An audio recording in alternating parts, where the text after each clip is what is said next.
دوای ماوەیەکی زۆر لە کێبڕکەی نێوان کۆماریەکان و دیموکراتەکان 2000 گەورە بازرگانی ئەمریکا و کاندیدی کۆماریەکان توانی سەرکەوتن بەسەر هیلاری کلینتۆن تۆمار بکات و ڕێژەی 288 کورسی بەدەست بێنێت، ڕکابەرەکەشی 218 کورسی بەدەست بێنێت. سەرکەوتنی دۆناڵد ترامپ پێچەوانەی زۆربەی پێشبینیەکان بوو کە ناوەخۆی ئەمریکا و تەنانەت جیهانیش چاوەڕوانی ئەو ئەنجامەیان نەدەکرد کە 2000 کاردانەوەی لێکەوتەوە.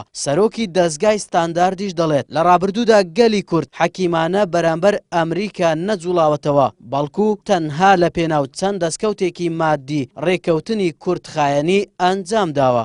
کۆماریەکان زیاتر گۆڕانکاری لە نێو دەوڵەتەکە نەک دیموکراسیکن، بۆیە هەندێک گۆڕانکاری دەبی.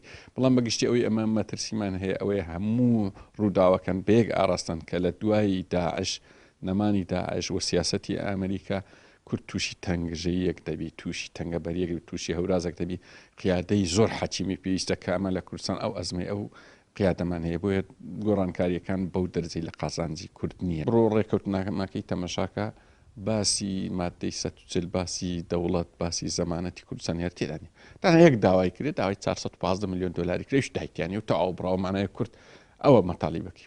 لە دوای ڕاگەیاندنی ئەنجامەکان زۆربەی وڵاتان پیرۆزباییان لە دۆناڵد ترامپ کردو. بەشێکیش لەو وڵاتانە ئەگەرچی بە سەرکەوتنی کاندیدی کۆماریەکان دڵخۆش نەبوون، بەڵام بە ناچاری پیرۆزباییان ئاراستە کرد. چاودێرێکی سیاسیش دەڵێت پێناچێت گۆڕانکاریەکان لە ئاستێک بن کە گەلی کورد تێیدا سوودمەند بێت، چونکە لە ڕابردوودا بەرپرسانی کورد بە بەرنامەیەکی یەکڕیزی و نیشتیمانی هیچ ڕێکەوتنێکی سیاسیان لەگەڵ ئەمریکا ئەنجام نەداوە. سیاستی دەرەوەی ئەمریکا من پێم وایە زۆر گۆڕانکاری بەسەردا نایە بە گۆڕانی سەرۆکەکان لەبەرەوەی لەسەر استراتیژ دەڕوە. کورد هەتا ئێساش بەداخەوە ڕێکەوتنێکی سیاسی نییە لەگەڵ ئەمریکا. ئیدارەی ئۆباما و دیموکراتەکان ئەو ناوچەیە بەجێ دێڵن بەبێ ئەوەی کە هیچ ڕێکەوتنێکی سیاسیان کردبێ بە تایبەتی لەگەڵ کووردا لە سووریا و لە عێراقیشە.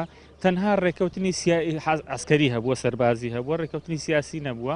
ئەمەش مەترسیە بەڕاستی بۆ داهاتووی کورد لەگەڵ ئیدارەی ئەمریکا و سیاسەتی ئەوان لەگەڵ ناوچەی ڕۆژهەڵاتی ناوەڕاست و لەگەڵ سووریا و عێراق و بە تایبەتیش کە ئەوان مامەڵەیان دائیمە لەگەڵ دەوڵەتەکانە نەک لەگەڵ گەلانی ناوچەکەیە. لە دوای کۆتایی هاتنی هەڵبژاردنەکانی ئامریکا دۆناڵد ترامپ لەگەڵ تەواوی ستافەکەی کە هاوکار بوون بۆ سەرکەوتنی لە هەڵبژاردنەکانی ئەمریکا لە بەرامبەر جەماوەرەکەیدا وتارێکی پێشکەش کرد و ڕایگەیاند هیواخوازە ببێتە سەرۆکی تەواوی ئەمریکا. بە وتەی شارەزایانیش وتەکانی دۆناڵد ترامپ ڕاستەوخۆ گۆڕانکاریان بەسەرداهات کە دەری دەخات هەر سەرکردەیەک بۆ گەیشتن بە دەسەڵات کۆمەڵێک دروشم ئاراستەی جەماوەر دەکات کە مەرج نییە دوایی جێبەجێ بکرێن. ئاراس عەزیز کەناڵی پێام هەولێر.